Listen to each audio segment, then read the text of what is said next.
La Cafetera. Dirige Fernando Berlín. ¿Quieres un café? En el programa La Cafetera de Radio Cable. La ha entrevistado Fernando Berlín en La Cafetera. Mañana en La Cafetera de Radio Cable. Porque con las cosas que había dicho, que yo le oí la grabación del programa de Fernando Berlín. The European Union must act to protect consumers and business. The countermeasures we take today are strong but proportionate. As the United States are applying tariffs worth $28 billion. The European Union is very, very nasty. They sue our companies. Apple was forced to pay $16 billion on a case that, very much like my case, is that I won. En muchas ocasiones desde España, a miles de kilómetros de Ucrania, podemos pensar que la situación en Ucrania no es algo de nuestra incumbencia, o no de una manera directa de nuestra incumbencia. Y lo es. Lo es porque lo que nos estamos jugando en Ucrania no es algo que tenga que ver con un conflicto regional entre Rusia y Ucrania, o entre Rusia, Ucrania y Europa. Tiene mucho que ver con el orden multilateral, el mundo en el que vivimos, las reglas sobre las que convivimos y coexistimos las naciones. Lo que está sucediendo desde hace 3 años a esta parte en Ucrania es la violación por parte de un miembro del Consejo de Seguridad de Naciones Unidas del orden multilateral, de la Carta de Naciones Unidas, del respeto a la integridad territorial y, por tanto, del cuestionamiento de una nación, en este caso Ucrania, a existir. Por su posición geográfica, España está especialmente comprometida en el reforzamiento de las capacidades defensivas del flanco sur de la Unión Europea. En consecuencia, España está tan obligada o más que cualquier Estado con los objetivos de la Unión que acabo de describir. Europa tiene que rearmarse. España debe hacerlo también. Y al tiempo cada Estado tiene que fortalecerse con gobiernos sólidos y coherentes, imprescindibles para un tiempo decisivo. Y en este sentido, también le he transmitido al presidente del Gobierno que, en mi opinión, tristemente, no ocurre ni lo uno ni lo otro. Ni tenemos un gobierno sólido y coherente en España, ni tenemos un plan de defensa. Yo creo que estamos ante una situación política internacional absolutamente diferente de la que hemos tenido en los últimos años. Alguien nos iba a decir que los Estados Unidos de América, que era en quien confiábamos nuestra defensa, por cierto, pagándola muy cara, iba a poder elegir un presidente de las características del que tiene, que algunos días, depende de lo que dice, parece que sea el enemigo número 1. Lo que hay es una especie de histerismo dentro de la Unión Europea de que hay que gastar más en defensa. Nosotros lo que preguntamos primero es ¿por qué? ¿Por qué 800.000 millones de euros?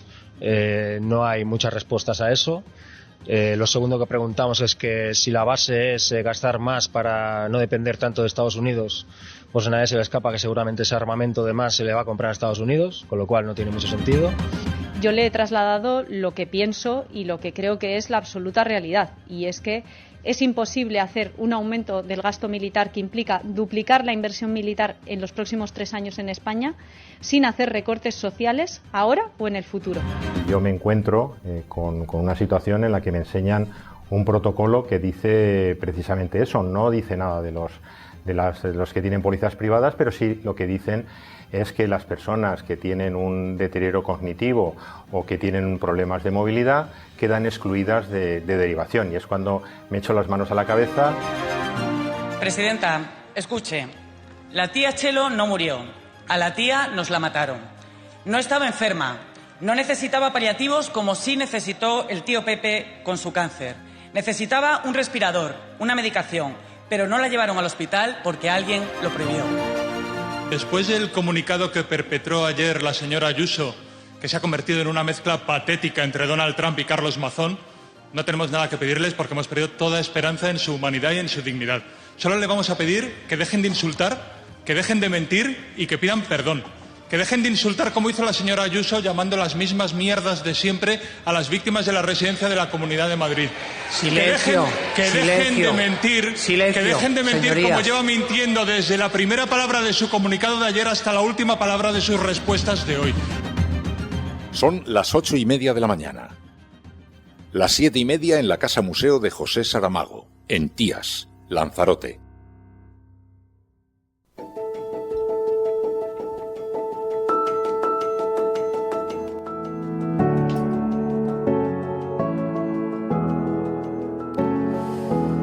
Muy buenos días, cafetera. Bienvenidos una mañana más a este programa en el que intentamos ofrecer algo de claridad en este mundo tan complicado, que está lleno de sobresaltos, que cambia tanto, tan cambiante, tan convulso, que sé que os gusta mucho la palabra, en un viernes en el que ya sabéis que los programas de los viernes son algo diferentes a los del resto de la semana, porque no transcurren en directo, como si lo hacen de lunes a jueves. A esta hora, cuando estés escuchando esto, yo estaré pereciendo en alguna tertulia en los bajos fondos del periodismo, que le llamáis a algunos, donde se suceden los navajazos y en los oscuros callejones de la corte. Pero es verdad que como el programa lo tenemos que elaborar a lo largo de la semana, eso nos permite también cocinarlo a fuego lento, hacer este café de puchero con mimo y dejaros preparados algunas cosas que hoy resultan muy interesantes, que os vamos a ofrecer aquí en la cafetera, aquí en el programa. Para empezar, porque vamos a hablar de libros, lo vamos a hacer con una autora, Arena en los ojos, el libro de Laura Casielles. Conversaremos con ella, con Clara Nuño, un libro sobre la colonización española, sobre cómo hemos ido abandonando los países, los lugares que España estuvo gestionando, lugares como Marruecos, el Sáhara. Bueno, hablaremos también de Su Majestad, en plata o plomo. La serie Su Majestad, donde Ana del Castillo nos retrata a una princesa en un país llamado España, a la que le toca gobernar después de que su padre sea acusado por unos asuntos económicos. Tiene algunos visos, es una comedia que podéis ver ahora en Prime. La verdad es que está divertida, es amable, luego lo comentamos.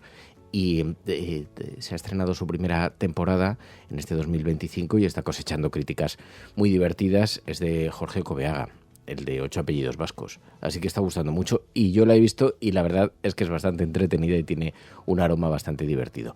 Bueno, hablaremos de videojuegos con About, con Zares, que nos hablará de este juego de medio místico, mágico, medieval, que ahora también está recibiendo muy buenas críticas, y hablaremos de la prensa internacional. O sea que los viernes se convierten en un día en el que ofrecemos propuestas para el fin de semana y también donde nos relajamos y hacemos un pequeño repaso a lo que ha sucedido en esta semana. Así que podéis sentaros cómodamente. Gracias a todos por vuestra fidelidad, vuestra compañía. Podríais estar haciendo un montón de cosas si nos regaláis este ratito de vuestro tiempo.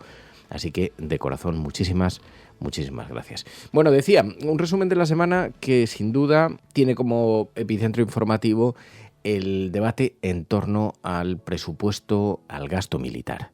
Sabéis que el gobierno busca la manera de convencer a sus socios, tanto parlamentarios como dentro del gobierno de coalición, para ampliar, subir el gasto militar, como ha dictado la Unión Europea.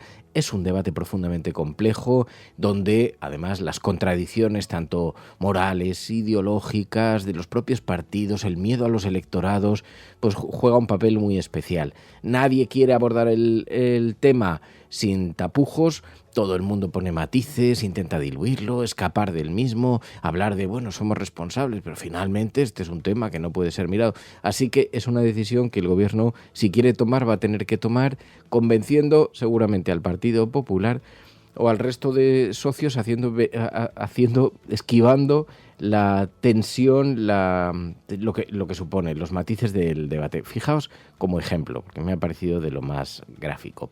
Ayer vimos al presidente del gobierno, Pedro Sánchez, compareciendo. Decía, tenemos que hablar fundamentalmente de seguridad. Y variando su discurso, hemos pasado de estar amenazados por Rusia abiertamente, el invasor que estaba dispuesto a hacerse con todos los gobiernos europeos, a necesitar aceptar el papel que tenemos para luchar contra sus injerencias tecnológicas. Esto ha ido pasando a lo largo de toda la semana, Cuando este debate nace hace un par de semanas, ya llevamos 3 años escuchándolo de forma más o menos frecuente, pero cuando este debate nace hace un par de semanas, bueno, el gobierno de lo que hablaba abiertamente era de la necesidad de dotar de un aparato de defensa europeo para luchar contra el peligro ruso, pero también para contrapesar la ausencia de Estados Unidos ahora que parece que está cambiando de rumbo. Cuando ese debate ha empezado a ser matizado públicamente, porque hemos empezado a escuchar análisis un poco más sosegados, más razonables de los verdaderos riesgos, ¿de verdad Estados Unidos está dispuesta a renunciar a la OTAN? ¿De verdad lo puede hacer? ¿De verdad va a durar tanto Donald Trump, que solo tiene 4 años de su legislatura para hacerlo? ¿De verdad Estados Unidos va a girar completamente su estrategia geopolítica? ¿Le va a dar la espalda para tratar de impedir a China o para concentrarse con China? ¿Va a destruir sus alianzas en Europa? ¿Va a quitar todas sus bases militares? ¿Va a desaparecer su área de influencia sobre Oriente Medio? ¿Está dispuesto a hacerlo? Con toda la influencia que tiene eso sobre petróleo, gas, con la necesidad que tiene de tener a Europa como aliados. ¿De verdad Estados Unidos va a dar ese giro que se nos está diciendo? Bueno, pues ahora, como esos argumentos empiezan a resultar no muy convincentes, lo que hace el gobierno es hablar de otras materias en las que nuestra seguridad está amenazada. Y dice Pedro Sánchez que no estamos hablando de ser invadidos. Ahora de lo que estamos hablando es de que tenemos que hablar de gasto en defensa tecnológica, porque la injerencia rusa... La amenaza nuestra no es una Rusia que lleve sus tropas por los Pirineos a la península ibérica. Nuestra amenaza cuando hablamos de Rusia es una amenaza más híbrida. Es una amenaza en la que haya ciberataques. Y por tanto lo que tenemos que hacer es no hablar solamente de defensa, sino fundamentalmente hablar de seguridad. Así que Pedro Sánchez intenta ahora girar el discurso. Es muy difícil esto para la izquierda. Yo comprendo que la dificultad es notable, pero todo parte del error de tratar de infantilizar a la sociedad. Hay muchas razones por las que el debate sobre las armas puede ser pertinente, lo cual no quiere decir que la gente esté dispuesta a seguirlo. Pero puede ser pertinente. Podemos hablar, decía Zapatero, aumentar el presupuesto de defensa común es reafirmar Europa. Si reafirmas Europa, podemos hablar de cómo limitas las posibilidades de la extrema derecha, de los fundamentalismos, de los fascismos interiores, por ejemplo, de cómo les cortas las alas. Porque es verdad que una Europa más fuerte en defensa hace que sea mucho más difícil eliminar contrapesos, como está haciendo Hungría, le quitas argumentos a partidos como Vox, le quitas fuerza interior. Es decir, para luchar contra el enemigo interior, una Europa fuerte es más pertinente. Ese puede ser un argumento que te compraría el votante medio progresista. El miedo a los rusos no parece muy probable, porque la gente imbécil no es tampoco.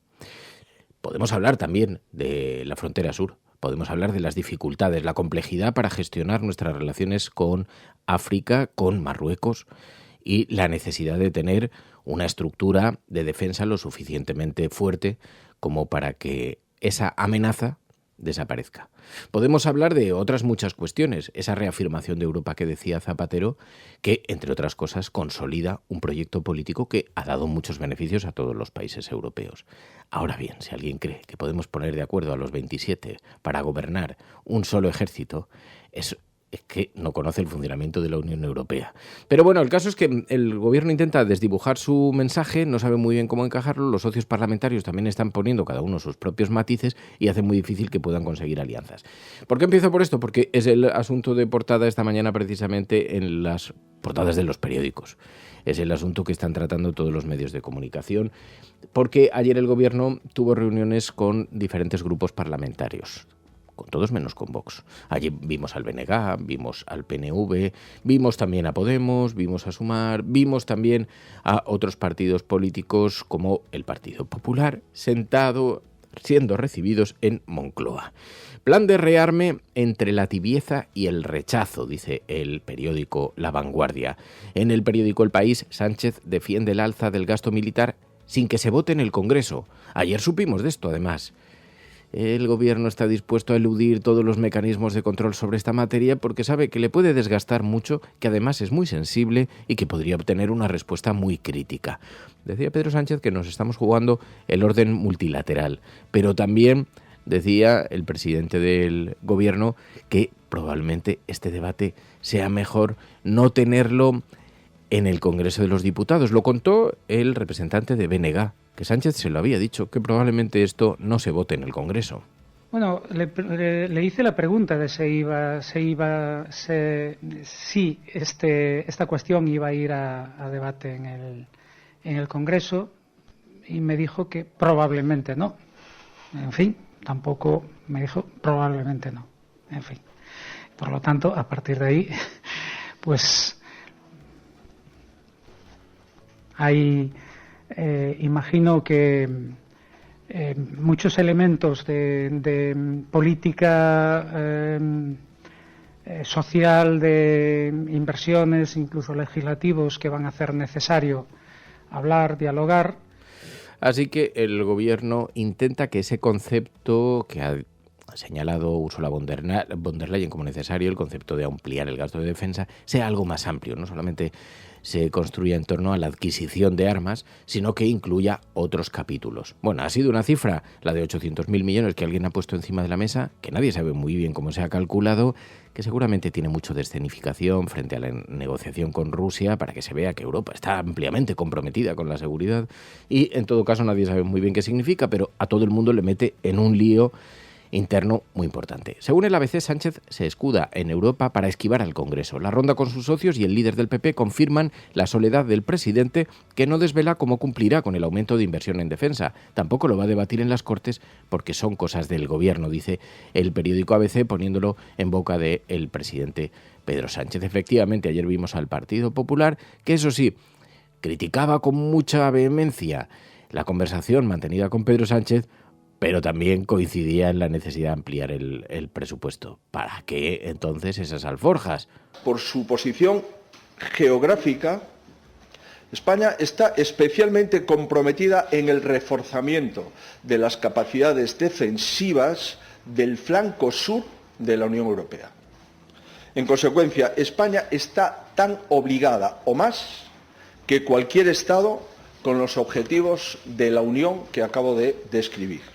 Europa tiene que rearmarse. España debe hacerlo también. Y al tiempo cada Estado tiene que fortalecerse con gobiernos sólidos y coherentes, imprescindibles para un tiempo decisivo. Así que como el tiempo es muy complicado, se necesita un gobierno sólido que, por supuesto, es mejor que esté presidido por él. Y es muy irónico, porque en esta contradicción en la que vive el Partido Popular, por una parte acusó a Pedro Sánchez de no informarle de absolutamente de nada, de no tener un plan real y sólido sobre la defensa europea, y a la vez decir que lo va a apoyar. Así que, bueno, Núñez Feijóo en ese baile de contradicciones. Otros partidos acudieron, sí, al gobierno, acudieron a la sede de Moncloa y discutieron este asunto. Y ahí vimos otros matices. Vimos, por ejemplo, a Podemos reafirmando su posición contraria a aumentar el gasto en defensa. Y lo explicaba Yone Belarra. Yo le he trasladado lo que pienso y lo que creo que es la absoluta realidad, y es que es imposible hacer un aumento del gasto militar que implica duplicar la inversión militar en los próximos 3 años en España sin hacer recortes sociales ahora o en el futuro. Si se emite deuda, vamos a pagar eso en intereses el día de mañana, y eso va a suponer el desmantelamiento de gran parte de nuestro estado de bienestar tal y como lo conocemos. De hecho, no hay más que ver la comparecencia de prensa de ayer en Finlandia para saber que un esfuerzo de aumento de gasto militar como el que se ha hecho y como el que ha hecho Finlandia supone sí o sí recortes en inversión social. Respecto a la segunda pregunta, mi impresión de la reunión es que el Gobierno no tiene la más mínima intención de someter esto a la legitimidad popular y de someter esto a las votaciones del Congreso. No me lo ha trasladado explícitamente, pero mi impresión es que esta era una reunión meramente informativa en la que no hay ninguna voluntad negociadora por parte. Así que dudas ante los procedimientos democráticos que acarrean esta decisión, esta importante decisión, y también el final, las consecuencias finales que tendrán. Bueno, Esto decía Podemos. Esquerra Republicana también manifestaba dudas sobre esta carrera que se ha dado, la indefinición también en los términos en los que se habla de subir ese presupuesto, los cálculos que se hacen, aunque decía Gabriel Rufián desde Esquerra Republicana que ellos están abiertos a afrontar este debate. Bueno, pues como saben, les hemos convocado aquí porque nos parece de la forma más normal posible, sin ruedas de prensa grandilocuentes, porque, bueno, como saben, ha sido un encuentro con el presidente del gobierno, Moncloa, que formaba parte de una serie de encuentros para informar de lo que se había decidido, de lo que se pide en el seno de la Unión Europea en cuanto al aumento del gasto en defensa. Nosotros, como hemos dicho estos días, hemos ido a escuchar. Y poca información. Yo creo que más que por querer no darla, más una cuestión de que no hay. Lo que hay es una especie de histerismo dentro de la Unión Europea de que hay que gastar más en defensa. Nosotros lo que preguntamos primero es ¿por qué? ¿Por qué 800.000 millones de euros? No hay muchas respuestas a eso.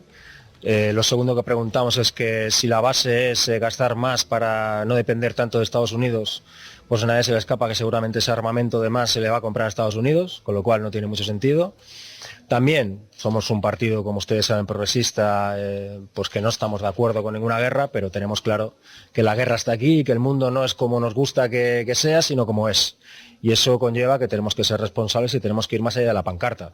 En el no a la guerra todos y todas estamos de acuerdo, pero el mundo es complejo y más allá de nuestras convicciones pues está la gestión y el gobierno de la situación. Nosotros eso lo entendemos. Ahora bien, entendemos que quizá no hay que gastar más, sino que hay que gastar un poquito mejor.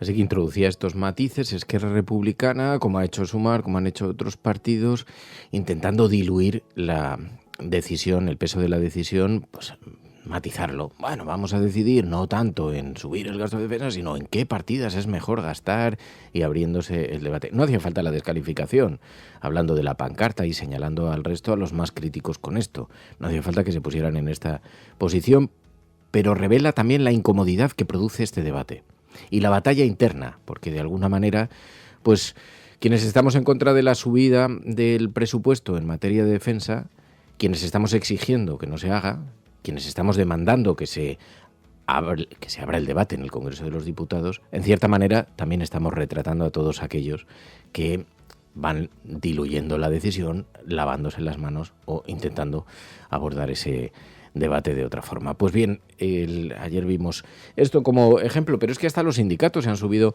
a esta ola de euforia militarista. Claro, muchos de los sindicatos y especialmente sus áreas relacionadas con industria, por ejemplo en comisiones obreras y en la UGT tienen un área industrial donde están las empresas de defensa. Intentan mantener el debate, bueno, pues con una esencia en parte defensora de los valores clásicos de la izquierda, que cree en el pacifismo, que trabaja contra lo armamentístico, pero a la vez, claro, es que soplar y sorber es muy difícil, a la vez justificando la necesidad de afrontar este debate. Yo creo que estamos ante una situación política internacional absolutamente diferente de la que hemos tenido en los últimos años. Alguien nos iba a decir que los Estados Unidos de América, que era en quien confiábamos nuestra defensa, por cierto, pagándola muy cara, iba a poder elegir un presidente de las características del que tiene, que algunos días, depende de lo que dice, parece que sea el enemigo número uno. No, por tanto, creo sinceramente que ante una nueva situación con una agresión clara de Rusia a las fronteras de la Unión Europea, con una amenaza clara a países que incluso están dentro y forman parte de la Unión Europea, pues Europa tiene que reaccionar. Pero es que Europa ya ha reaccionado, es que Europa tiene el presupuesto más importante del mundo si juntas a todos los países. El problema es que coordinar a 27 gobiernos, 27 formas de entender la política internacional, 27 necesidades diferentes de defensa, porque cada uno, pues Francia tiene necesidades de defensa en algunos países africanos con los que ha mantenido una relación histórica, España tiene unas necesidades diferentes porque tiene problemas en la frontera sur y tiene también otros elementos que lo hacen, digamos, que está en otro espacio de desprotección. Alemania tiene unos problemas diferentes, o cada país tiene un lío. y su presupuesto, si sumamos el de los 27, ya es mucho más alto que cualquier otro país del mundo. ¿Nos ha servido eso para evitar la desprotección frente a Rusia? ¿Nos ha servido eso acaso para tener una alternativa al ejército de Estados Unidos? ¿En qué va a consistir de pronto una ampliación? ¿Para qué? ¿Cuál es el objeto? ¿Quién va a gobernar ese nuevo ejército? Porque además se nos dice una cosa y la contraria. Se nos dice que esto es para crear un ejército unificado, pero al día siguiente se nos dice que en realidad no, esto lo que va a alimentar es a las arcas de la OTAN, una OTAN 2, una OTAN refundada, donde Estados Unidos tenga menos peso y tenga más peso Europa. Es decir, ni siquiera se nos dice abiertamente en qué va a consistir, porque nadie lo sabe. Porque esto es una cifra lanzada al aire, es un debate lanzado al azar, y ahí lo tenemos que asumir mirando hacia adelante. Yo entiendo que esta semana ha ocupado demasiado protagonismo todo esto aquí en la cafetera, y comprendo que haya mucha gente también que diga yo tengo posiciones más matizadas o tengo posiciones en otro espacio, y es verdad que es un asunto lo suficientemente complejo, pero es que resulta muy difícil de digerir, honestamente.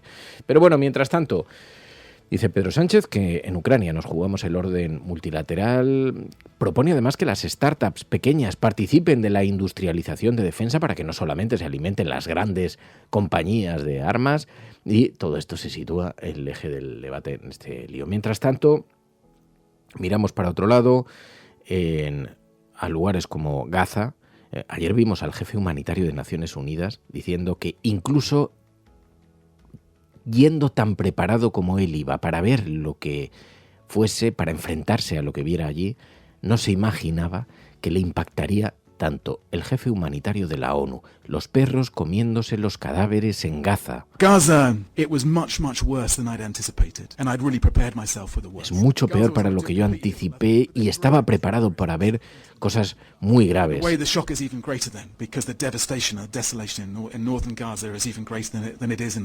La devastación y la destrucción en todo el norte de Gaza es extraordinaria, decía.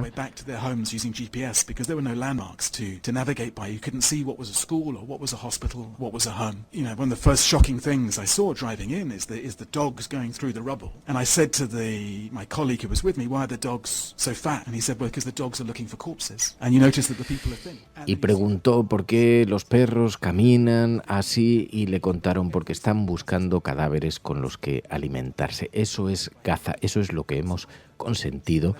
Y esa es una población para la que parece que no valen todos los argumentos que se nos está empleando con Ucrania. No tienen derecho a defenderse, no han sido abandonados, no están siendo objeto de un imperialismo y una colonización a los ojos de todo, de ese genocidio que se está viviendo en directo. ¿Es que acaso Netanyahu no merece el mismo trato del que la Unión Europea parece tener tan consensuado para Vladimir Putin? Bueno, pues ese debate queda aparcado en una actualidad que no dedica hoy ni una línea en las portadas de los periódicos. Bueno, los aranceles también ocupan mucha preocupación en nuestra Europa, y especialmente en España. Alarma en el sector vinícola por la amenaza de aranceles. Trump anunció tasas hasta del 200% en las bebidas alcohólicas, que afectarían, entre otras cosas, al Rioja y al Ribera.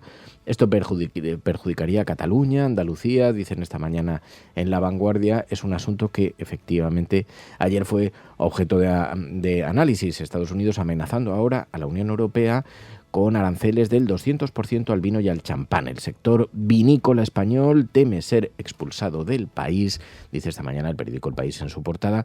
Y efectivamente ayer, después de que la Unión Europea, von der Leyen, anunciase aranceles a Estados Unidos en respuesta a los aranceles que Estados Unidos ha dicho le va a subir a la Unión Europea. As of this morning, the United States is applying a 25% tariff on imports of steel and aluminum.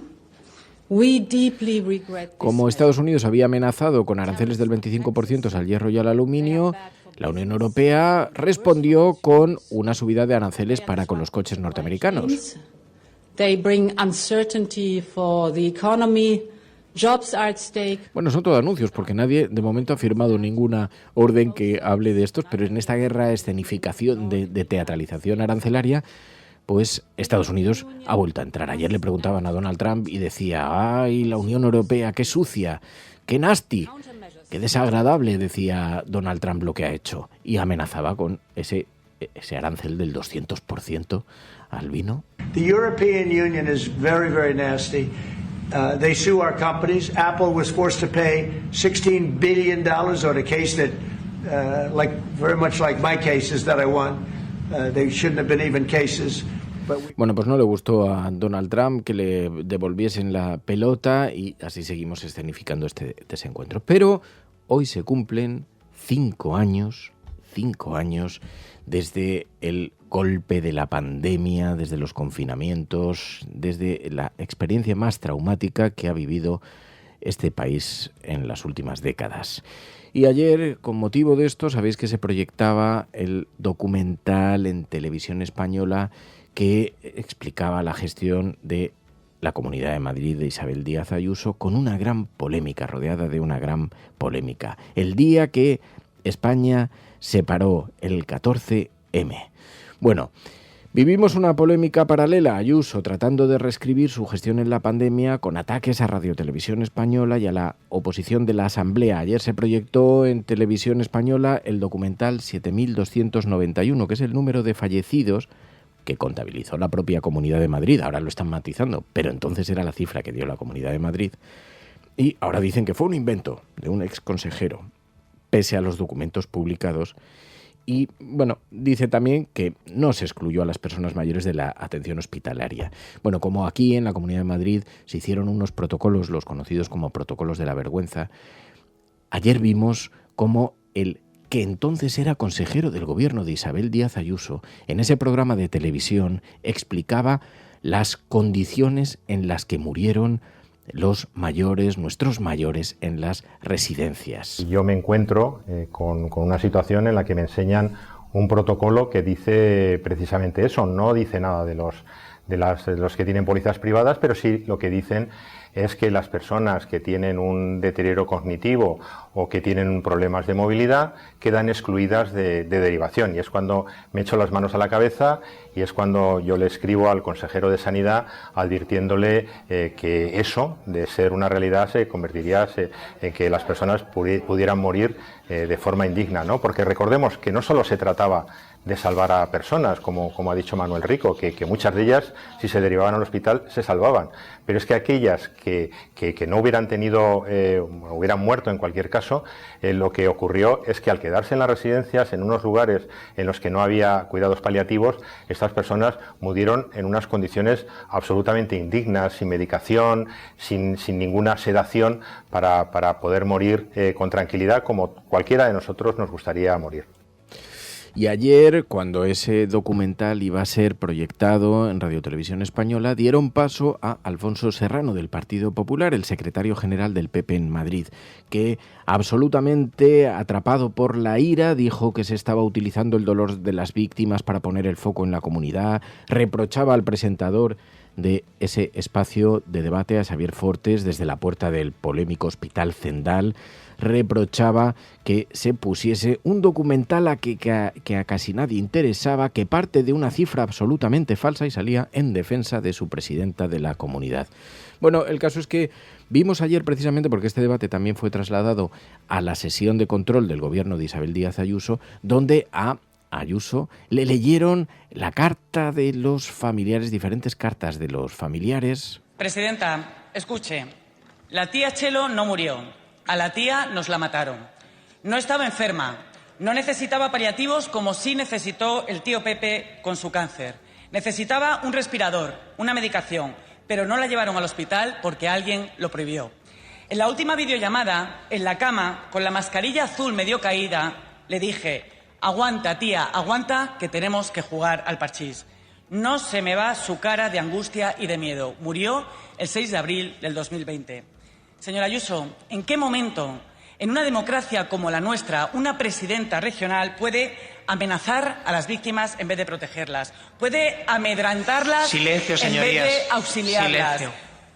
¿Puede insultarlas en lugar de homenajearlas, señora Ayuso? ¿No será que no es usted digna del cargo que ocupa? Mire, yo estoy acostumbrada a escucharla decir tonterías, mentiras y falsedades, pero es que ayer usted se superó. Escúcheme bien, señora Ayuso, porque mientras miles de personas morían, su hermano se forró. Mientras miles de personas morían sin atención hospitalaria, Su novio se forró.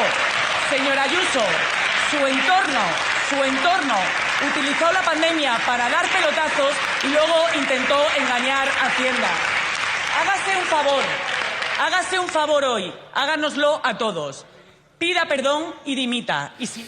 La representante del Partido Socialista, Mar Espinar, que ponía frente a Isabel Díaz Ayuso este asunto, el testimonio de los familiares y también la realidad. Su familia se forraba mientras el resto moría.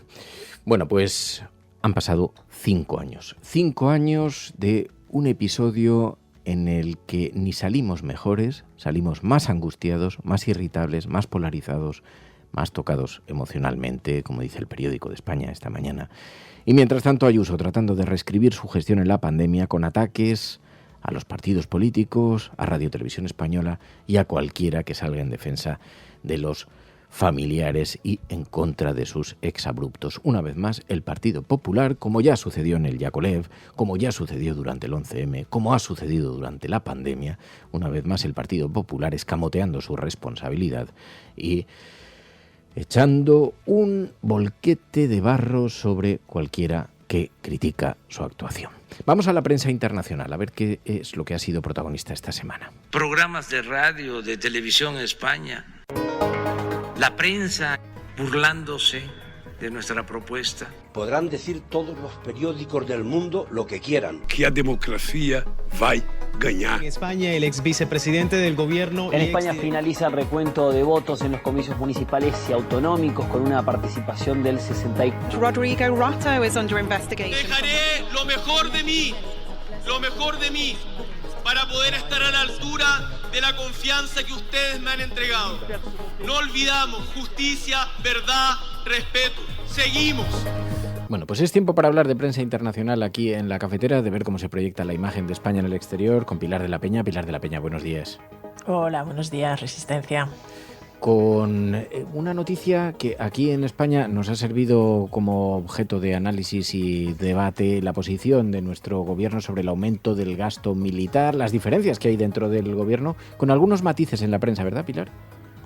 Sí, la verdad es que todas estas divisiones, el rechazo de los partidos de izquierda, algunos aliados del gobierno, a este aumento del gasto en defensa, ha llamado bastante la atención de numerosos medios internacionales. Si quieres, ahora entramos en detallarlo, pero fíjate que a principios de semana hubo otro artículo que fue muy llamativo, que es de Le Point, que es un semanario francés de bastante prestigio, que el titular además era muy contundente. Hablaba de España como el talón de Aquiles militar de Europa, ¿no? Y ponía de relieve una idea que, claro, siendo Francia además un país que realmente está casi liderando esta apuesta por reforzar la defensa y por aumentar el gasto militar, pues desde Francia se veía a España como casi uno de los países que más le puede costar seguir este esfuerzo en Europa, ¿no? De hecho, era un poquito la tesis de este artículo que resaltaba que mientras en general la Unión Europea, los 27, estaban embarcados en este esfuerzo por construir un ejército europeo potente y autónomo, y se estaba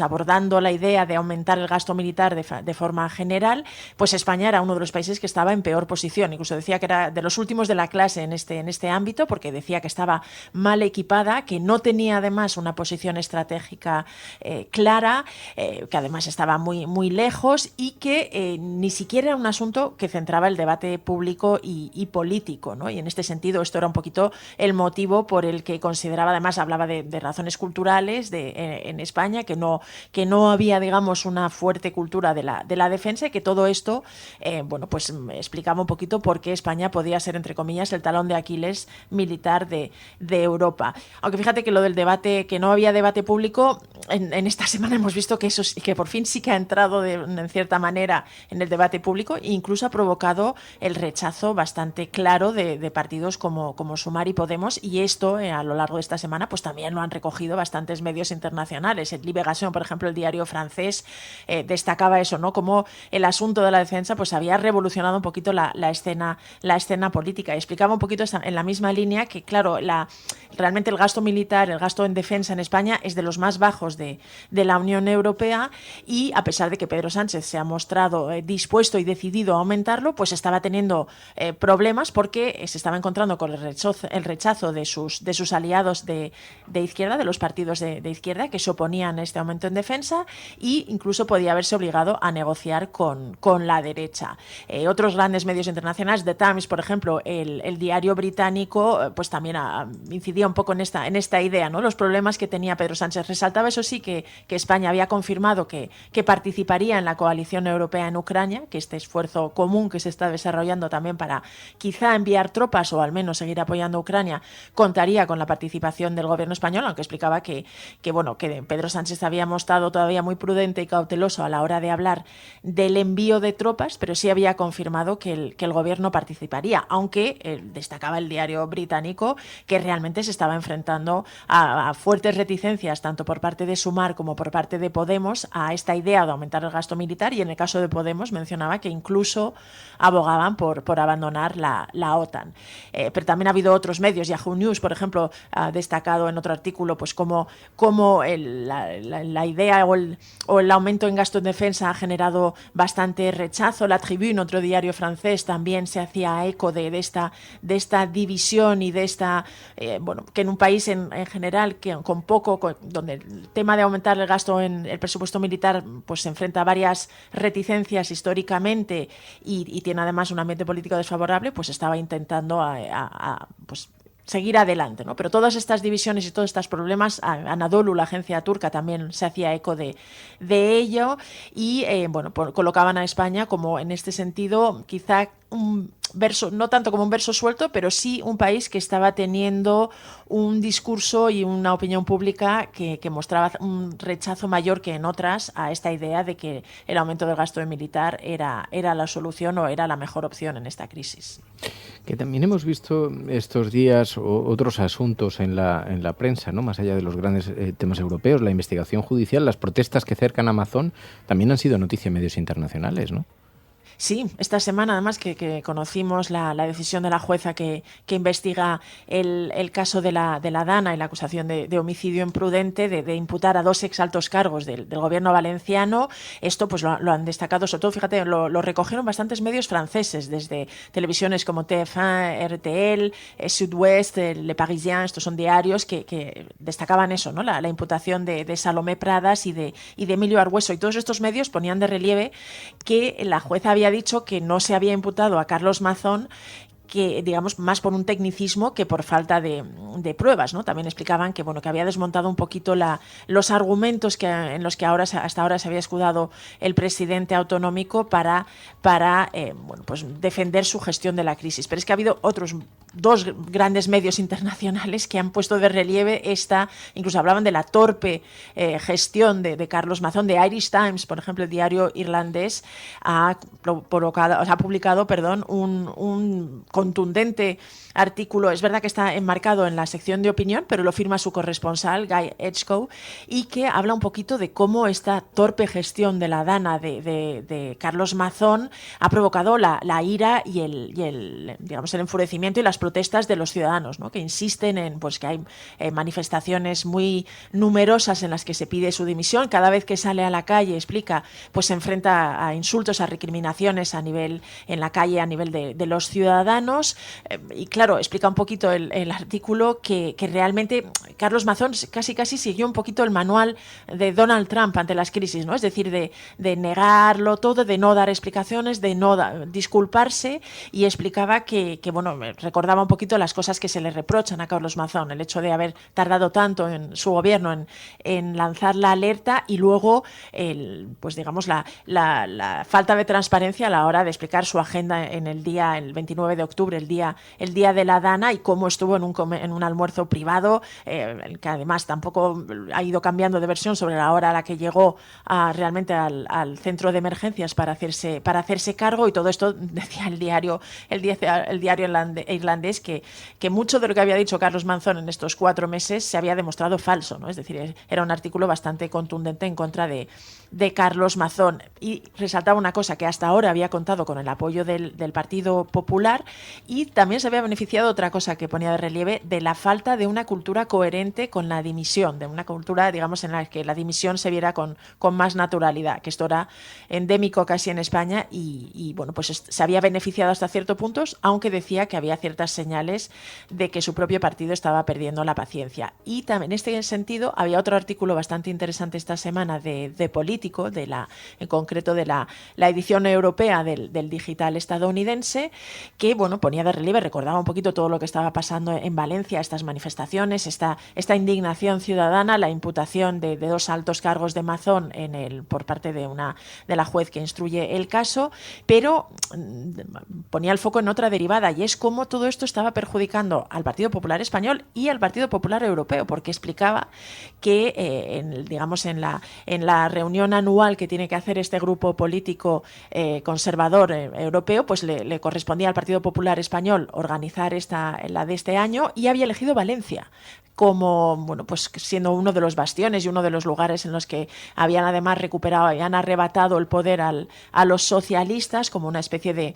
bueno, pues de demostración de fuerza. Y sin embargo todo lo que estaba pasando ahora a raíz de la Dana pues estaba dejando en una situación complicada incluso al Congreso, ¿no? Hablaba de que hasta el propio Núñez Feijóo estaba pensando trasladar o buscar otra sede, porque era un riesgo celebrar este acto y además que tendría que contar con algún tipo de presencia de Carlos Mazón, y podía exponer primero a que se quedara ensombrecida por las protestas y digamos por el rechazo a Carlos Mazón, y en este sentido pues que los altos cargos del Partido Popular Europeo se vieran en esta situación, pues realmente estaba generando bastante revuelo y un dilema al propio grupo del PPE sobre si se exponía a este riesgo o buscaba una alternativa que en este caso concreto, señalaba el diario, podría tener que pagar el Partido Popular español. Así que realmente la situación de Mazón está complicando no solo al propio presidente de la Generalitat, sino al gobierno. Repasaba también de Político los motivos y el apoyo que hasta ahora había recibido Mazón, pero advertía eso, que quizá estaba empezando a caer y que podría incluso ser uno de los sacrificados.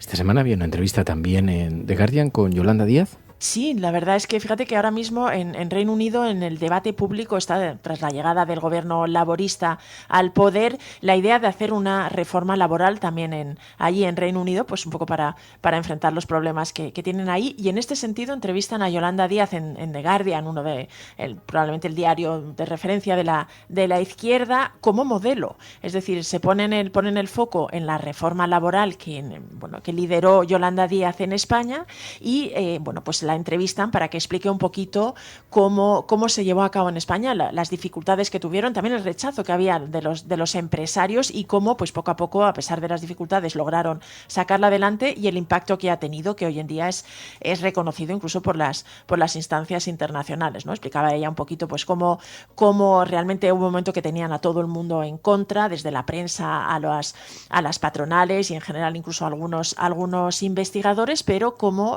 apenas 6 meses incluso después de aprobarla, pues se vio que el impacto estaba siendo positivo y que no estaba contribuyendo a esa destrucción de empleo, sino todo lo contrario. Ahora mismo los datos de empleo de España son muy positivos, aunque destacaba The Guardian que siguen siendo bastante superiores a los de Reino Unido, pero ha habido una reducción muy importante de la tasa de paro, y hablaba un poquito de todo esto. Citaba un poquito las opiniones. Yolanda Díaz pues explicaba también cómo intentaba tranquilizar a los empresarios británicos ante la idea de avanzar por este camino. Y fíjate que el titular, aunque la entrevista se centraba sobre todo en todo el debate, en todo el aspecto laboral, pues repasaba un poquito la trayectoria de Yolanda Díaz, y tanto enmarcado en el asunto de la reforma laboral con una visión más general, destacaba las palabras de Yolanda Díaz defendiendo que había que ofrecer alternativas al discurso de la extrema derecha, porque si caías en ese diálogo o en ese debate, pues al final la extrema derecha ganaba. Oye, también numerosos medios internacionales sobre todo franceses, destacan que las lluvias de estos días ponen fin a la sequía. Sí, la verdad es que es una de las lecturas positivas de estos temporales que estamos teniendo en España y que han llamado la atención de la prensa internacional. Fíjate que algunos medios también han resaltado, antes hablábamos de la Dana, cómo las lluvias, pues unas lluvias bastante fuertes, volvieron a golpear Valencia. Reuters, por ejemplo, lo ponía de relieve, pero he encontrado bastantes medios franceses que han buscado, digamos, el vaso medio lleno en este sentido, ¿no? Y recordaban que España desde 2021 estaba viviendo un episodio de sequía en algunas de sus regiones. Por ejemplo, hablaba de Andalucía, de Cataluña, donde hubo incluso importantes restricciones de agua, y en este sentido ponía de relieve que los expertos hablaban y destacaban que las aguas caídas ahora en las últimas, especialmente en estas últimas semanas, pero en general el último año, pues por fin podían contribuir a que el país pusiera fin al episodio de sequía, y en este sentido pues estaban teniendo un beneficio para el entorno y para el medio ambiente bastante importantes. Y luego este incidente diplomático fue protagonista hace unos días, en el que el Partido Popular, que publicó un vídeo hecho con inteligencia artificial, una parodia de la Isla de las Tentaciones, creo que ha tenido repercusión por ahí en el Reino Unido, ¿no? En The Guardian también, fíjate. Pero lo que ha tenido repercusión no ha sido tanto el vídeo, sino, digamos, el incidente diplomático que provocó, porque esta parodia, que además estaba hecha con inteligencia artificial y con la que el Partido Popular pretendía atacar a Pedro Sánchez y a todo su entorno, mostrándoles como concursantes de un supuesto reality que se llamaría La Isla de las Corrupciones, aprovechando además el tirón que ha tenido el programa de televisión en este año, y un poco pues para insistir en sus ataques contra el gobierno y contra la cúpula socialista. Pues este vídeo realmente indignó a la República Dominicana, porque además en el vídeo mismo se mostraba la bandera del país, se mostraba incluso un mapa y con la localización del sitio donde se graba el reality de televisión. Utilizaron un poquito la carátula, sustituyendo las caras de los concursantes por las de Pedro Sánchez, Begoña Gómez o José Luis Ábalos y otros altos cargos socialistas, y esto provocó realmente una reacción indignada por parte de la República Dominicana. Y esto es lo que ponía de relieve de Guardian, ¿no? Como esta parodia con la que el Partido Popular había intentado dañar al gobierno había provocado casi un incidente diplomático, ¿no? De hecho, destacaban que el Partido Popular lo retiró enseguida después de este comunicado de República Dominicana, que consideraban inaceptable la explotación de su imagen y de sus símbolos nacionales para un ataque. Hablaban de un ataque malicioso, además, por parte del Partido Popular, y había llamado la atención del diario británico. Fíjate que también les destacaban que, a pesar de que el vídeo, la parodia, había sido contra Pedro Sánchez, el propio Pedro Sánchez había pedido perdón por este vídeo, que había sido obra del Partido Popular. Y otra cosa que también mencionaba The Guardian en el artículo era que precisamente esta parodia titulada La Isla de las Corrupciones, pues se había publicado la misma semana en la que Mariano Rajoy había tenido que comparecer en el Congreso para dar explicaciones sobre la Operación Cataluña y la existencia de una policía patriótica que había estado espiando a líderes independentistas o al partido de izquierda Podemos. Y luego el hallazgo en Atapuerca de los huesos de la cara de un ser humano, el más antiguo de Europa Occidental. También eso, es una noticia que habla de nuestra comunidad científica y ha tenido bastante repercusión, ¿no? Sí, y por eso te la traía, por una vez la ciencia en España, y un hallazgo paleontológico pues ha copado bastantes titulares en medios como The Guardian, el South China Morning Post, la Deutsche Welle, MSN. Es decir, hay bastantes medios internacionales que lo ponen de relieve, ¿no? este resto de un cráneo, de una cara de un ser humano realmente de casi 1.400.000 años, creo que está datado, y parece que pertenece a una especie afín al Homo erectus, y que ha sido hallado en Europa, que es el más antiguo que se ha encontrado en Europa Occidental, y pues numerosos medios internacionales lo ponen de relieve y lo resaltan. Bueno, pues así recogen la imagen de España en el exterior. Pilar de la Peña, gracias como siempre, Pai. Gracias, como siempre, a la Resistencia. Un abrazo.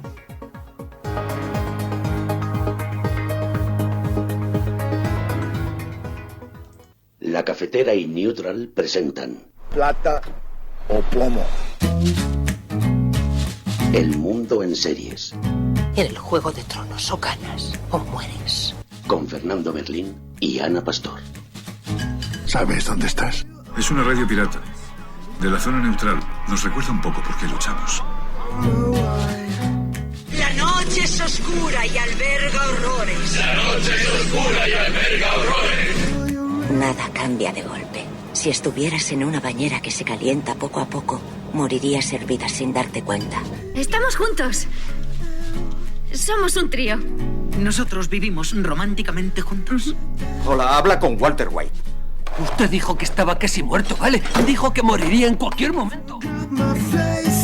Éramos capaces de ser y hacer todas esas cosas porque estábamos informados por grandes hombres, hombres reverenciados.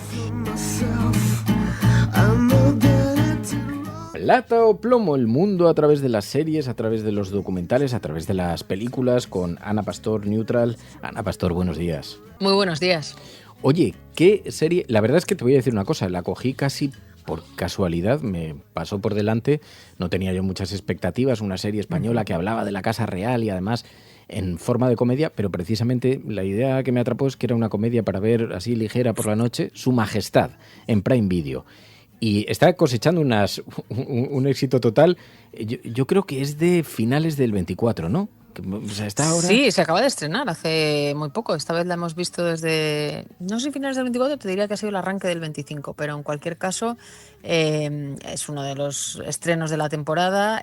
Yo la verdad es que adoro a Ana Castillo. Sí. He leído en alguna crónica que decían es el de los pocos papeles en los que consigue caerte mal Ana Castillo. No estoy de acuerdo. Consigue que el personaje, incluso si te pudiera caer mal, lo convierta en algo más tierno a veces. Y bueno, es una comedia, contamos de qué va, es la heredera al trono en España, cuyo padre, vaya sorpresa, tiene un montón de pufos, tiene que irse fuera de España porque le han pillado con varias cuentas, etcétera. Parece que un poco inspirada en la realidad. Y le toca a ella gestionar sí o no, el padre vuelve, sí o no, ella pasa a ser, digamos, la número uno y toma el control. El rey nunca ha estado tan cerca de ser imputado. Pero a mi padre no se le puede juzgar, ¿no? Por si acaso, hemos decidido poner en marcha un plan de contingencia. ¿Pero por si acaso qué? Su Majestad va a retirarse de los focos por un tiempo hasta que pase lo peor. ¿A dónde? A Latinoamérica. Queremos mantenerle alejado del problema. Es mejor que no se exponga mucho en un momento tan delicado.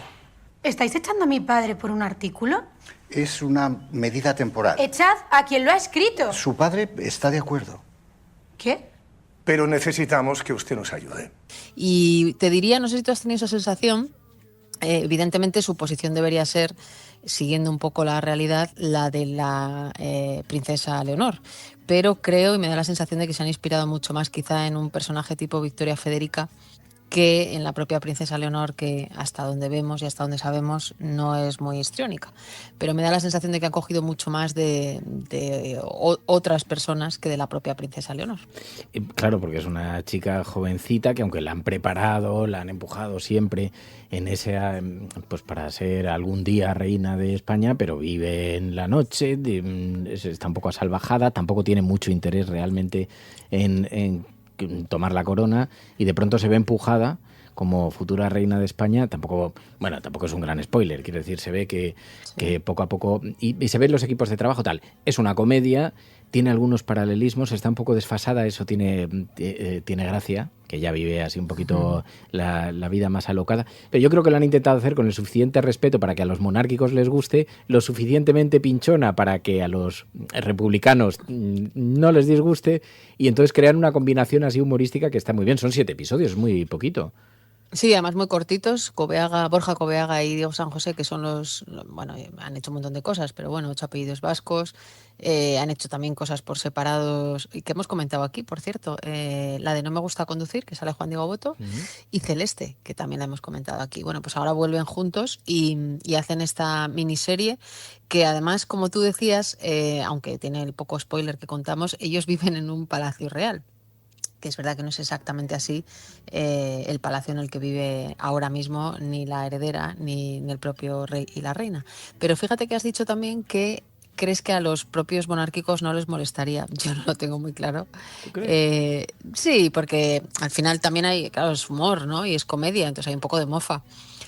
Vamos, no es nada salvaje, es más, alguna de las críticas es esa, ¿no? Que no es salvaje, pero a mí me ha gustado mucho. Creo que además que esté Ernesto Alterio, que es como la mano de la reina, de la princesa, como dirían en Juego de Tronos, ¿no? El secretario de la princesa, le da además un toque de mucho nivel, porque los actores están todos muy bien, la verdad. Yo no conocía tampoco al actor que hace de rey y me ha gustado muchísimo. Sí. Ella interpreta, pues sí, una princesa que juega entre, yo no sé si Victoria Federica o Froilán, porque se supone que tiene una vida nocturna muy tal, pero a la vez es respetuoso, porque tampoco se desfasa. De hecho, la esencia de la serie es que ella, por lo menos en esta primera temporada, demuestra que no es esa irresponsable, insolente, vaga e inútil que todos creen, dicen en Film Affinity, y es verdad. O sea, juega un poco ese rollo de que en el momento que toma la responsabilidad es capaz de jugar mejor las cartas que se le presuponen. Pero decía que es como que intenta no enfurecer mucho a los monárquicos y tampoco a los republicanos. Hay una cosa que sí que me parece interesante. O sea, tiene algunos toques que dirías, hombre, es una serie un poco conservadora. Pero claro, no puedes hablar de la Casa Real, no te puedes inventar una Casa Real que no es, ¿no? Mucha bandera España, mucho himno, mucha cosa. Y también en las transiciones de la propia serie. O sea, de pronto cambian de plano y a lo mejor te ponen el himno así en versión rock. Hay quien puede pensar que es una pequeña dulcificación de lo conservador, pero es que es el entorno, el contexto. O sea, no te puedes explicar la monarquía española si no es así, ¿no? A través de esa mirada. Pero se ve también a los jueces. Lo de los jueces no lo Sí, bueno. Esto es un momento maravilloso, sí, de cómo funciona el sistema, insisto, dentro de la comedia, de relaciones corona, poder, justicia. Y como ella lo descubre un poco naif al principio y cómo luego pues es bestial, claro, porque en el fondo también eso está un poco inspirado en. Acuérdate que al emérito su figura es inviolable, pero además se dijo que había prescrito, ¿no? Que es una expresión que se utiliza mucho en la serie también para tapar los pufos del rey padre. ¿Qué tengo que ver yo con todo esto? Durante el tiempo que su padre esté fuera, otro miembro de la familia debe asumir los compromisos y las obligaciones de la corona. ¿Y mi trabajo? ¿Qué trabajo? ¿Mi trabajo en la fundación? ¿Qué hago? ¿Les dejo tirados? En la fundación lamentarán su ausencia, pero No, creo... la fundación no pueden vivir sin mí. Se las apañarán unos meses. ¿Unos meses? ¿Cuántos meses? 3 y medio, hasta Navidades. Hasta Navidades son 4. Entonces 4. Y el apartamento... El picadero que descubre a su hija, que tenía a su padre clandestinamente vigilado por el CNI, porque a todo esto, por supuesto, aparece el CNI pues como un poco protector de la figura del rey, pero que también le ayuda a tapar un poquito los escarceos y las cosas. De pronto descubre que tiene un apartamento, eso también es muy gracioso, y tiene todo como toques y gestos muy con paralelismos así de la actualidad muy potentes. Sí, y hay también una alusión muy directa a esta... princesa, recoge un honoris causa o un similar en una universidad pública española, entonces le montan un pitote en la universidad porque ni ha estudiado allí, no recuerdo muy bien ni siquiera si había estudiado, que también trae como visos de cosas que han pasado en España también. Entonces, bueno, recoge un poco esa parte más social, ¿no? Más social versus más cayetana de ese mundo tan elitista. Y luego la propia Ana Castillo en las entrevistas lo que decía es que te das cuenta que claro, ellos no toman prácticamente ninguna decisión, salvo que sea algo de disfrute, ¿no? Y a veces tampoco, pero que entran como en una rueda y una maquinaria. La propia hija repite 20 veces, bueno, es que mi padre, pues claro, ¿qué va a hacer? Pues tener el dinero fuera, que si no se lo van a robar, ¿no? Entonces esto es lo que hemos escuchado, aunque sea una comedia, lo hemos escuchado aquí en España durante mucho tiempo, ¿no? Gente que complacientemente decía que, bueno, que claro, que el pobre rey, ¿qué iba a hacer, no? Con el dinero que tenía y etcétera. O sea que, bueno, está bien. Yo creo que, como dices, no molestará mucho, pero yo reconozco que me he reído mucho en algunas partes porque es muy divertida. Claro, lo dirige Borja Coveaga. Es que Borja Coveaga además juega muy bien en ese registro de retratar la sociología española y además esas cosas donde colisionan, ¿no? Por ejemplo, con 8 apellidos vascos. Luego ya tiene comedias del estilo de Pagafantas, de Fede Tarras, pero juega con elementos que pueden ser algo incómodos, pero que retratan un poquito estas dos Españas acomodándolas, ¿no? O sea, que resultan dulces, que se puede bromear con eso, que por eso digo que navegan en los dos universos, el de la monarquía, de los monárquicos y el de los republicanos, y los dos probablemente verán cosas en las que se puedan sentir identificados. Yo te advierto que la había visto ya hacía unos días, no te había dicho que la tratásemos porque estaba esperando que consiguieras traer a Ana Castillo al programa. Bueno, pues oye, todo es ponerse. ¿Sabes? Podemos invitarla otro día para que nos cuente cómo ha sido para ella hacer de princesa, que es verdad que es un papel no... Tengo que decirte que la conozco poco, pero he tenido la suerte de hacer un cameo con ella. No. Te he contado. ¿Sí? No. La última temporada de Paquita Salas, el plano final es un plano secuencia. No voy a contar mucho por si alguien no lo ha visto todavía. Hombre, yo creo que ya ha prescrito este delito. Y yo hago de periodista, es decir, de mí misma, preguntando a Ana Castillo. No, pero me parece Está ahí, puedo leer. Sí. Pero me parece... Oye, esto no lo sabías, te lo acabo de contar en directo, pero así es. Sí, voy a buscar el... Pero eso ya se emitió hace mucho tiempo, ¿no? Sí, claro, es de Paquita Salas, sí. Bueno, además sale gente conocida ajena a este mundo que cuando veáis ese plano secuencia de los Javis vais a detectar, claro. Que voy a buscar directores de cine, actores y actrices que no tienen nada que ver con la serie, algo yo que, en fin, me lo pidieron los Javis y lo hice, sí. Voy a buscar el fragmento. A ver si lo encuentro lo pongo justo ahora a continuación. Estamos en directo con la protagonista de la noche, Belén. Falta un año para los Goya. Se acaba de estrenar la peli y hablan de ti como la nominada a la mejor directora Nobel. ¿Por qué has elegido un tema que está basado en hechos reales? Porque creo que es importante contar nuestra historia y creo que cuando contamos nuestra historia estamos ayudando a que los demás nos entiendan y a entendernos nosotros mismos, porque contar es sanador y lo que no se esconde no duele. Bueno, que tengas mucha suerte de ahora en adelante. Has visto, Ferreras tenía muchos compromisos, pero ha querido estar hoy aquí en directo en la sexta. Bueno, Su Majestad en Prime Video son 7 capítulos, 30 minutos, muy digerible, comedia, amable, o sea, un producto perfecto para Fernando, y además que retrata un poquito a este país también en sus pequeñas vergüenzas, pero también en esos elementos, oye, que nos construyen como país. Su Majestad, con Ana Castillo protagonizando. Pues Ana Pastor, Neutral, gracias. Gracias. Plata o plomo. El mundo en series. En el Juego de Tronos o ganas o mueres. Con Fernando Berlín y Ana Pastor. ¿Sabes dónde estás? Es una radio pirata. De la zona neutral. Nos recuerda un poco por qué luchamos.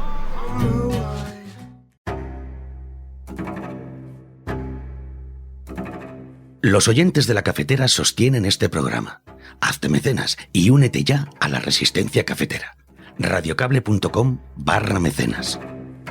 Bueno, pues tiempo para los libros ahora aquí en La Cafetera. Pasamos página y hablamos de algún título. Ya sabéis que en la librería cafetera hay algunas sugerencias de la mano de Clara Nuño. Clara Nuño, buenos días. Muy buenos días, cafetera. Que me ha sorprendido esta semana que acercas un ensayo. Sí, señor. Queremos mezclar un poco la narrativa pura y dura con los ensayos y esta semana nos vamos al Sáhara Occidental. Al Sáhara Occidental, además de la mano de Laura Casielles, que la conocemos en otras facetas, pero Laura Casielles escribe Arena en los ojos. Es como un análisis sobre la colonización española en Marruecos y en el Sáhara Occidental, ¿no? Sí, de hecho, el subtítulo del libro es Memoria y silencio de la colonización española de Marruecos y el Sáhara Occidental, y cuenta un poco la travesía que ha vivido la propia Laura durante unos 15 años, yendo y viniendo a lo largo del estrecho para enterarse un poco de qué es lo que ha pasado, por qué en España no hablamos de nuestro pasado colonial y dónde quedan los saharauis, que son los refugiados más antiguos del mundo a día de hoy.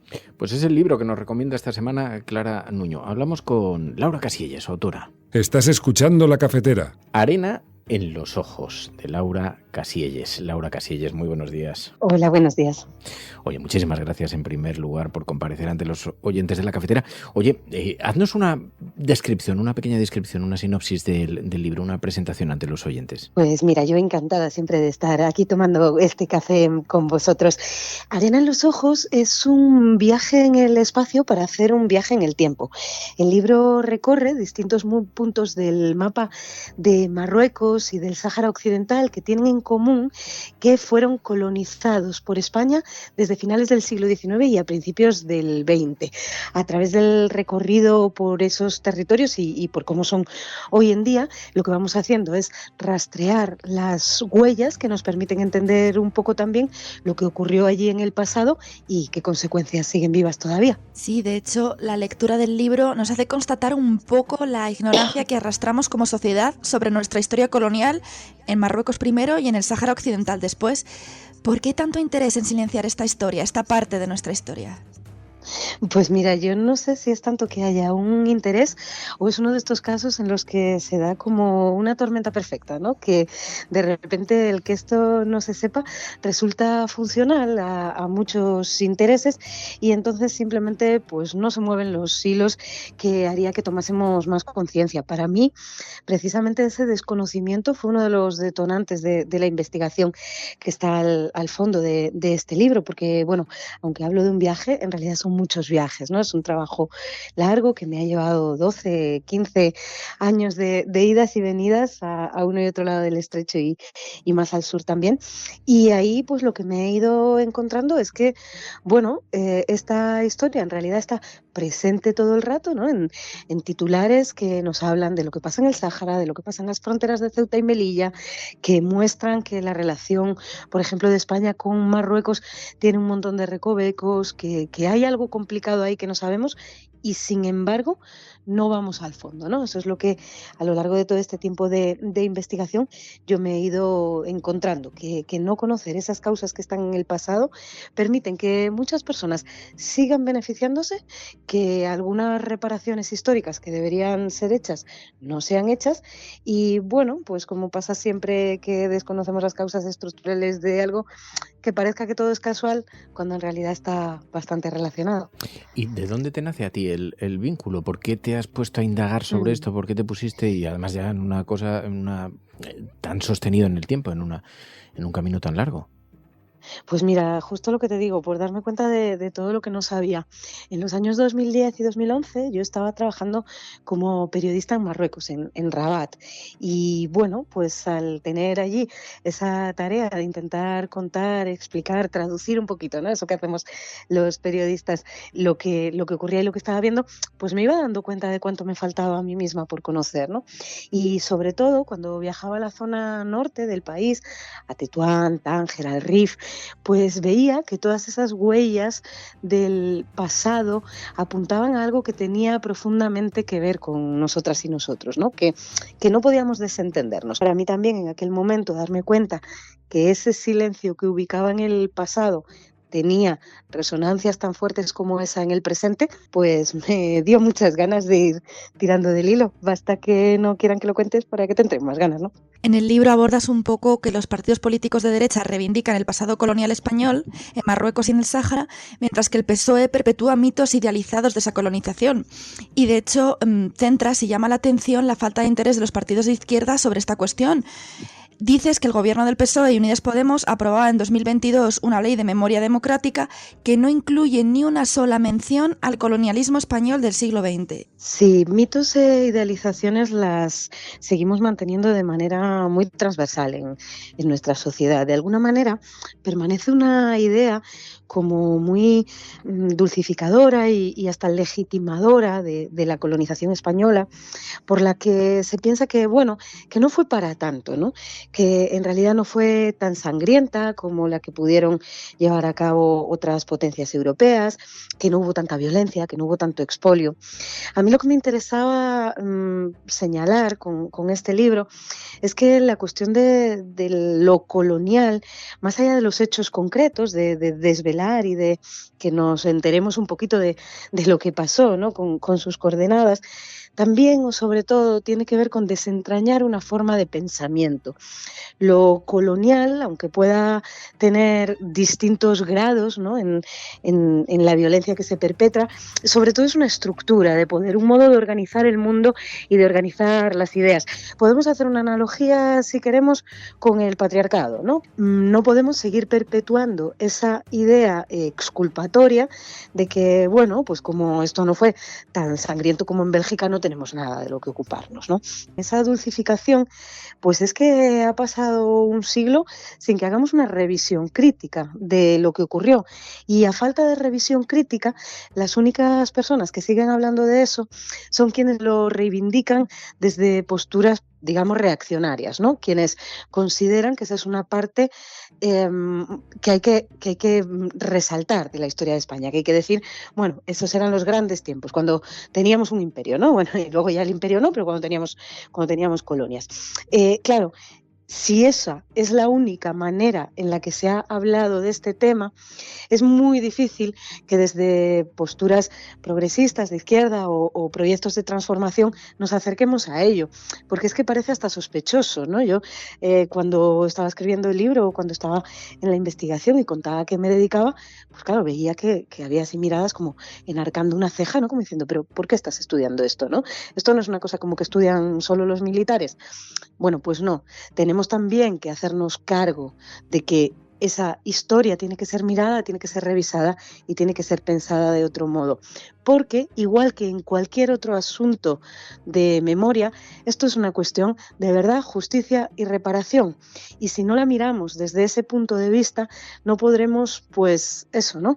Poner las necesarias medidas para que personas responsables que se siguen beneficiando de esos hechos históricos, pues dejen de hacerlo y paguen las responsabilidades que deben, pero también personas que podrían ser reparadas lo sean. Y pienso, por ejemplo, sobre todo en la población saharaui que vive desde hace medio siglo en los campamentos de personas refugiadas de Tinduf. Son los refugiados más antiguos del mundo y eso tiene que ver con una responsabilidad de descolonización que España no ha cumplido por ahora.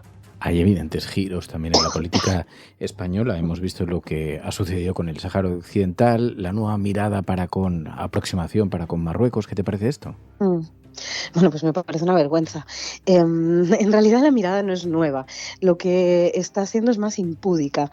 Desde hace, como decíamos, medio siglo, lo que los gobiernos españoles vienen haciendo, sin importar el signo político, es actualizar una y otra vez el abandono que se produjo en 1975, cuando España, que era la potencia administradora por haber sido la metrópolis, abandona el territorio sin cumplir, como decíamos, con lo que la ONU le había puesto como responsabilidad, que era garantizar que se produjera un referéndum de autodeterminación.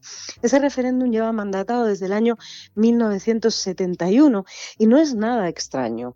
En el momento en el que se producen las distintas descolonizaciones de países en África y en otros lugares del mundo, pero bueno, ahora sobre todo me quiero centrar en África, lo que en general hacían las que habían sido las potencias colonizadoras era garantizar esa, digamos, transición a la nueva época, ¿no?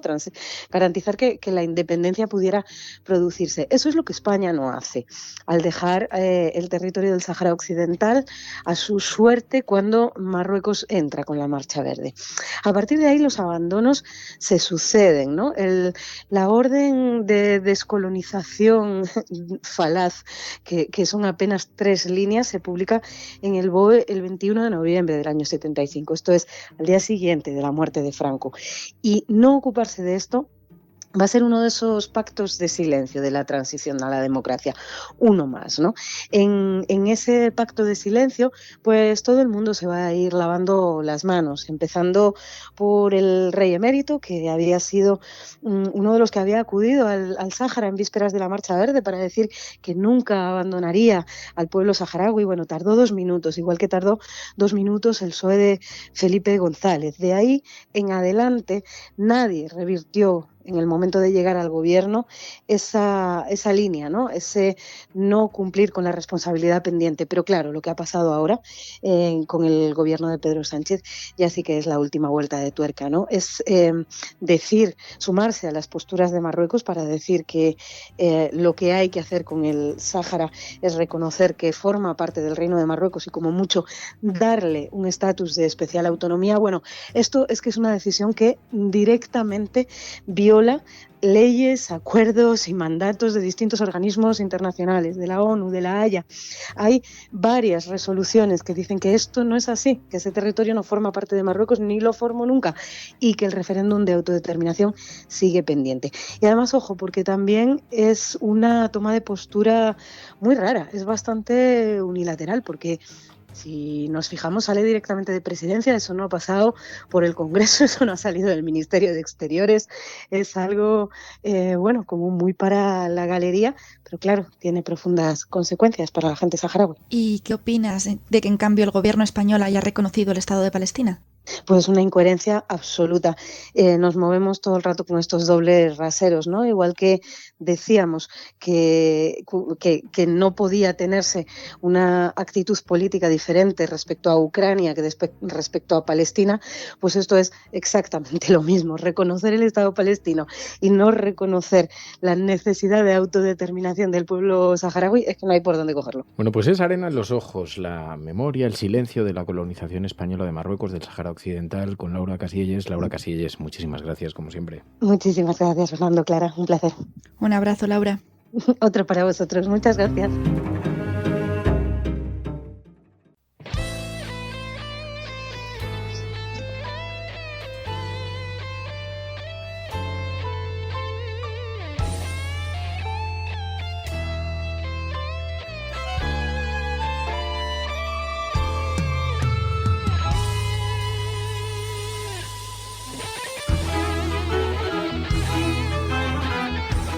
Pues tiempo para los videojuegos en la cafetera, tiempo para abrir la página de los videojuegos cambiando de registro, porque ya sabéis que los viernes siempre intentamos acercar algún título de la mano de los oyentes, alguna propuesta que puedan servir pues como recomendación, y esta semana nos va a hacer de guía a través de Abowed.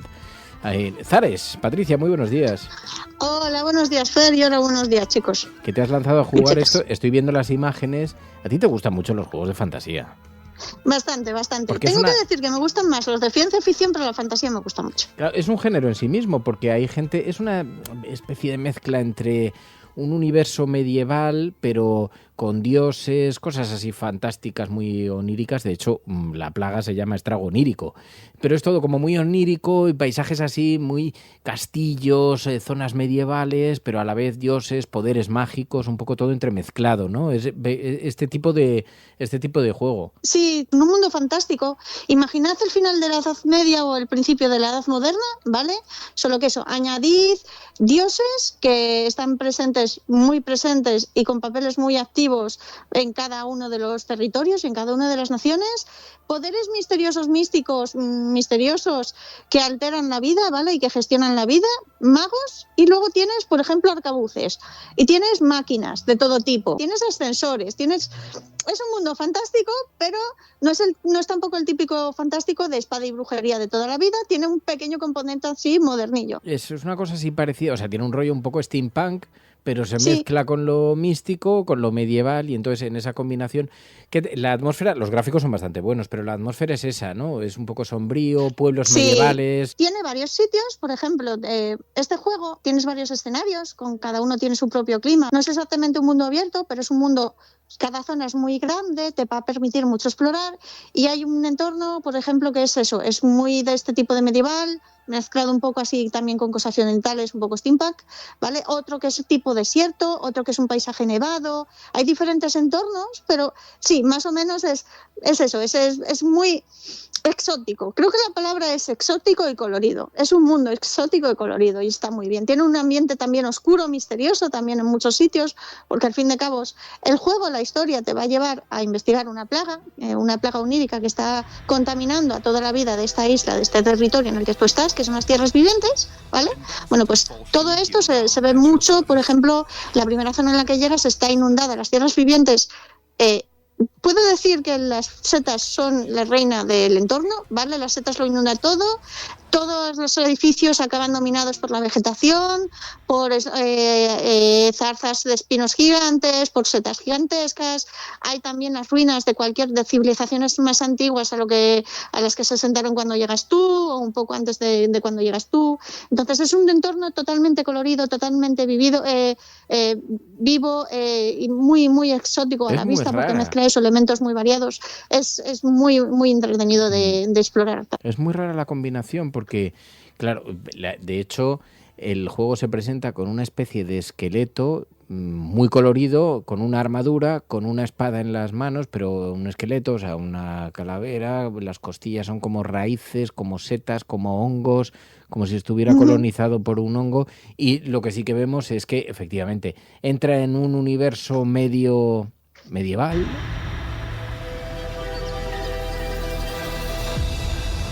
Ambassador Falshin Hilgar at your service. His Majesty names you our Imperial Envoy.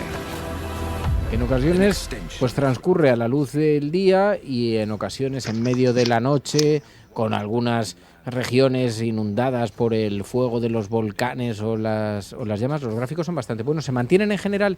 ¿Es toda la historia con tan buenos gráficos o qué tipo de personajes son? Mira, eres una enviada del reino de Aedir que va a investigar a estas tierras, que son las tierras vivientes, una plaga que está acabando con toda la naturaleza, está corrompiendo la naturaleza de una manera constante y avanza cada vez más rápido. No saben a qué se debe. Lo que hacen es enajenar la naturaleza completamente.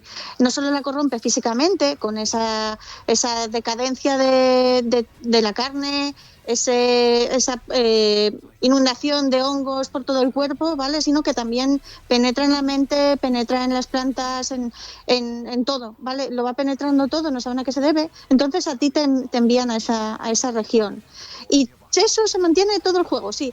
Visualmente puede que no sea, gráficamente puede que no sean los mejores gráficos de la generación, ni mucho menos, pero la dirección artística, todo lo que es visualmente es muy atractivo todo el rato. Y realmente puedes jugarlo, iba a decir que requiere un equipo medianamente potente, pero ¿cómo te lo diría? Yo estoy jugando en un ordenador que tiene 12 años, es un juego que es accesible, no requiere que tengas un equipo nuevo, y además tiene opciones de accesibilidad para facilitar que la gente con alguna diversidad funcional pueda jugar. Es un juego que es muy apto tanto para gente que está habituada a jugar como para gente que que lo que quiere es simplemente coger y perderse, ver lo que te comentan los personajes en el mapa, ¿vale? La gente que te encuentras, los ciudadanos que te comentan. Oye, una pregunta que tengo, porque independientemente, claro, cada juego así en estos universos, a mí me da la impresión, lo que pasa es que me he quedado en los Assassin's Creed y en este tipo de juegos, pero me da la impresión de que cuando ya vas a la fantasía medieval son muy complejos, muchos personajes, muchos dioses, muchas subespecies. No, a mí eso me tira un poco para atrás. Tú ya llevas 30 horas jugando este juego. A ti te gusta mucho el universo de fantasía, ¿no? Me gusta mucho, pero a ver, también es que soy historiadora, entonces digamos que esto viene con el oficio. Entonces, aunque no esté trabajando de ello, soy historiadora y ya me viene un poco de oficio esto de nombres y lugares y fechas, ¿vale? Pero bueno, en cualquier caso, es bastante ligero. El juego no te va a comentar muchos términos y tal de vez en cuando, pero tiene su propio glosario que te lo va a remarcar para que tú en todo momento puedas ir y mirar qué es eso. Puedes abrir en cualquier momento una especie de menú para ver cómo es todo lo que has dicho en el diálogo anteriormente. Es como una especie de registro de lo que has dicho, de lo que han dicho los personajes con los que has estado conversando. O sea, aunque es verdad que sí, que como todo mundo creado de la nada, cualquiera, no solo de fantasía, sino de ciencia ficción también, o simplemente se llaman mundos secundarios, ¿vale? Cuando es un mundo que es actual, pero no es exactamente nuestro mundo, se le llama también a ese género mundo secundario, ¿vale? Que puede tener elementos fantásticos o no. Todos estos, como tienen que introducir géneros nuevos y tienen que introducir géneros nuevos, conceptos nuevos muy a menudo. Por ejemplo, Disco Elysium es una aventura que se ha traído también a este programa. Es de leer, es un juego de rol de leer, de leer, ¿vale? Como el que hablé la última vez, de leer mucho, ¿vale? Pues este juego está ambientado en un mundo secundario que es más o menos como un mundo nuestro en los 80, pero con muchas cosas diferentes. Todos estos mundos normalmente tienen siempre libros o glosarios o algo que te va a servir a ti de ayuda para que en ningún momento puedas perderte. O sea, sí, que son como guías y esa es la parte que a ti más te gusta, esa es la parte que más te fascina, poder documentarte. Bueno. Pero luego, oye, hay que tener voluntad. Llevas 30 horas. ¿Cuánta duración tiene este juego en número de horas? Si vas a saco y vas solo a lo principal, lo cual no es muy recomendable porque tiene varios finales y te puedes perder cosas y coger un final que no es el tuyo. Si vas a saco, unas, no sé, 35 horas, gente que juega como yo, le suele echar como 90, 100 horas. 90, 100. Porque luego, claro, a ti te gusta mucho también, lo has dicho alguna vez, pero los juegos que te permiten explorar. O sea, no son exactamente mundo abiertos, que para el que no hayas oído o no haya jugado nunca, hay videojuegos que tienes un mapa que tú puedes recorrer. Hay otros que están muy limitados, que intentas moverte en una dirección, pero son espacios cerrados. Pero hay algunos que tienen verdaderas geografías donde te puedes perder, puedes ir buscando tesoros y puedes atravesar cualquier lugar. Sí, yo, mira, se lo comentaba el otro día a un amigo, a mí me gusta mucho en un juego, en cualquier tipo de juego, el ver algo y poder decir, oye, ¿se podrá ir allí? Mismamente, claro. Cyberpunk es un mundo abierto, pero no es un mundo pensado para que tú lo explores realmente, ¿vale? Sin embargo, yo me tiré un porrón de horas en Cyberpunk viendo a ver si saltando podría ir a sitios que normalmente en cualquier momento no podrías ir. Que luego hay gente que no le dedica, que cuando juega y va directo al grano, va directo a la historia y no se permite, pero cuando juegas un poquito también es muy interesante ver los recovecos que los diseñadores y los programadores inventan en un mundo que a veces pasa simplemente como espectador. Yo recuerdo, por ejemplo, con el Red Redemption, que tú vas cabalgando y a lo lejos ves una casita en una montaña y tal, y no se te ocurre torcer el caballo porque tu misión principal es llegar a un pueblo y hacer algo, pero no se te ocurre, y de pronto cuando giras el caballo y atraviesas el campo a través, te subes por la montañita, llegas a la cabaña, la puedes explorar por dentro, te encuentras que hay una historia, que hay personajes allí que han diseñado historias complejísimas, es una pasada, o sea, merece la pena poder dedicar tiempo, si te gusta, claro, porque hay gente que no, que va directo a los... Hay gente que se salta las cinemáticas, a mí me gusta mucho seguir las historias y todo, ¿no? Pero... Lo de las cinemáticas a mí me vuela la cabeza, que, a ver, lo puedo entender por juegos que son... donde lo bueno del juego es realmente lo que se llama el gameplay, ¿vale? Y lo que es el juego en sí, la mecánica del juego, o sea, el tipo de mecánica que sea, que se salten las cinemáticas. Pero a mí en juegos como este, que te saltes, que son narrativos, que te van a contar una historia, a menos que ya te la conozcas, que te saltes la cinemática, no sé, a mí es como ir a una película y estar dándole para adelante a una película que de verdad quieres ver, solo que no quieres verla, y le estás dando constantemente al botón de para adelante, ¿vale? Pues así no estás viendo la peli realmente. ¿Con qué te vas a quedar cuando acabes esa aventura? Claro. Además es que los videojuegos cada vez se parecen más a películas, te entretienen tanto como una película, tienen giros de guión como una película, tienen incluso fragmentos, lo que se conoce como cinemáticas, que son casi fragmentos de película, y es una experiencia muy parecida de entretenimiento. Saltártela solo para dedicarte a jugar, porque este es un juego de lucha, básicamente. O sea, veo que estás con la espada dándole porrazos al resto de personajes, ¿no? O sea, además de averiguar y de resolver problemas. Sí, es eso, es un juego... A ver, es un juego de rol. Los juegos de rol siempre van a tener interacción con los personajes y vas a tener unas historias que desarrollar, pero dentro de lo que es los juegos de rol es un juego bastante de acción, está bastante orientado, pues eso, a que tú explores, a que encuentres sitios, a que veas que hay más allá, ¿vale? Si hay algo, si te vas a encontrar a alguien, que puede ser que ves a dos personajes en la calle hablando y te puedes acercar y ver qué es lo que están comentando, eso también lo puedes hacer. Y a veces te vas a llevar la sorpresa de que son dos personajes que tú pensabas que no te iban a dar nada y de repente te dan una misión, ¿vale? Lo que viene siendo una historia pequeña secundaria, ¿vale? Con un desenlace, un resultado que normalmente suele tener algún premio, ¿vale? Bueno, pues de repente te encuentras con que estos dos personajes que estaban hablando, pues te desencadenan una serie de consecuencias, ¿vale? De hilo narrativo que tú puedes seguir para descubrir, por ejemplo, un premio de algún tipo, un tesoro oculto o algún premio de algún tipo, o un lugar desde el que tú puedes acceder a otro sitio al que no podías acceder, por ejemplo, ¿vale? Entonces, es cierto que son juegos de acción, sin embargo, aparte de que tú vas a tener que tomar decisiones y vas a tener que mojarte a la hora de hablar con ciertos personajes para ir desarrollando la trama principal, también vas a poder implicarte un poco con el entorno a través de estas pequeñas misiones secundarias que te vas a ir encontrando mientras tú vas explorando realmente. Bueno, pues es el videojuego de esta semana, About It, Above It, y es de un estudio que se llama Obsidian. Ha hecho muchas cosas de otro tipo también inmersivas, tiene muchos títulos conocidos. Y esta semana lo hemos caminado, lo hemos navegado en este mundo medieval de fantasía de la mano de Zares. Zares, muchísimas gracias, como siempre. Nada, un placer, como siempre.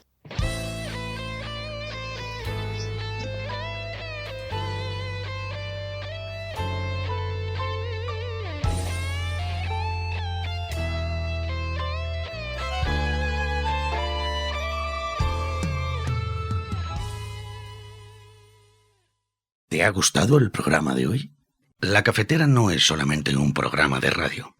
La Cafetera es tu compañía. Apóyala. radiocable.com/mecenas